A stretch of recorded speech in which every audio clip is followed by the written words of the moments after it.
Donc j'ai trouvé ce bien qui était annoncé initialement à 149 000 € et je vais vous expliquer comment j'ai pu le négocier à un prix bien inférieur. Finalement on réduit l'apport de moitié et là je me dis finalement au lieu d'acheter un appartement je pourrais en acheter deux. Il y a bien des astuces pour pouvoir financer un bien de manière plus intéressante. En plus de ça, en ayant plus précisément redétaillé les travaux, je pense que je peux être en dessous de la somme que je m'étais fixée. Salut à tous, j'espère que vous allez bien.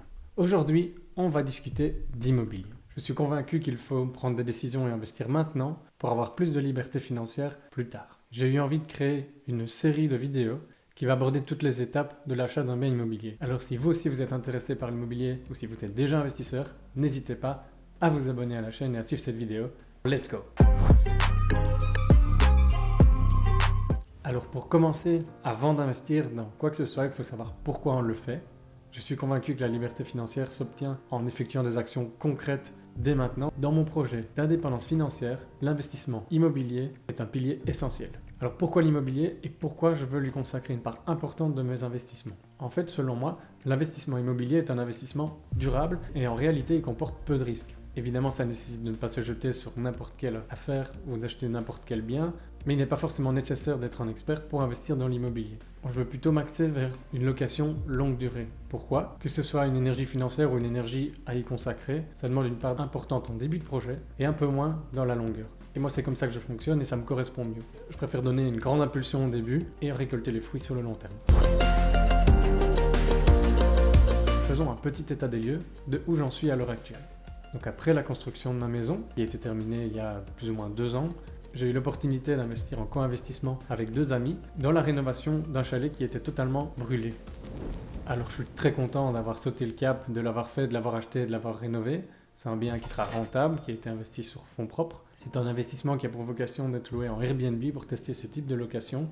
Mais selon moi, c'est un bien qui a déjà demandé beaucoup d'énergie et qui en demandera sur le long terme. Donc ce n'est plus sur ce type de bien très chronophage que j'ai envie de me concentrer aujourd'hui.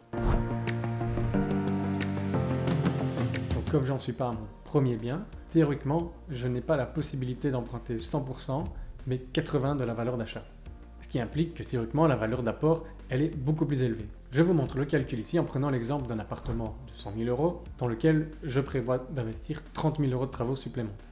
Donc pour un deuxième bien, on a déjà des frais de notaire qui sont beaucoup plus élevés. On a des frais liés à l'ouverture du crédit, mais on a aussi évidemment 20% de la valeur d'achat et des travaux que l'on doit apporter dès le début. Ce qui fait que la somme est assez conséquente, on est à 46 500 pour cet exemple. Et là, ça ne me convient pas quelque part. Alors j'ai lu beaucoup d'informations, j'ai suivi des formations gratuites, j'ai regardé beaucoup de vidéos sur le sujet et j'ai vu qu'il y avait des solutions de financement. J'ai été prendre contact avec plusieurs banquiers pour avoir des informations.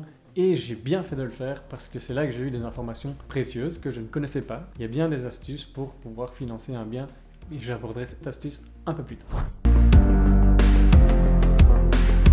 Ces derniers mois, j'ai appris beaucoup de choses et j'ai revu un peu mon positionnement par rapport à la banque. Il y a quelques années, cela me rendait malade de donner un seul euro à la banque. Alors qu'aujourd'hui, je la vois davantage comme un levier. Même si les taux sont plus élevés, alors d'un côté, cela nécessite d'accepter un peu plus d'endettement, mais ça me permet aussi d'avoir beaucoup plus d'opportunités dans lesquelles je pourrais investir. J'ai aussi accepté la hausse des taux, donc on n'est plus du tout sur le pourcent que j'ai eu quand j'ai acheté ma maison, et malgré tout ça me fait pas tellement peur, parce que j'y vois 2 solutions. La première, c'est que je compte investir sur le long terme, et donc je sais que je vais pouvoir lisser mon investissement, et je vais pouvoir investir à des taux qui sont plus élevés, mais aussi à des taux plus faibles. Et la deuxième raison, c'est qu'il est aussi toujours possible de racheter son prêt.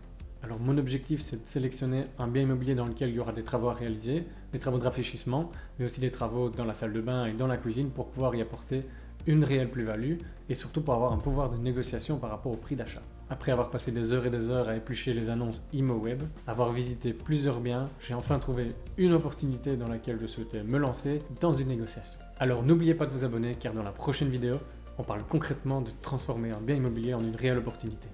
C'était Let's Go, ciao!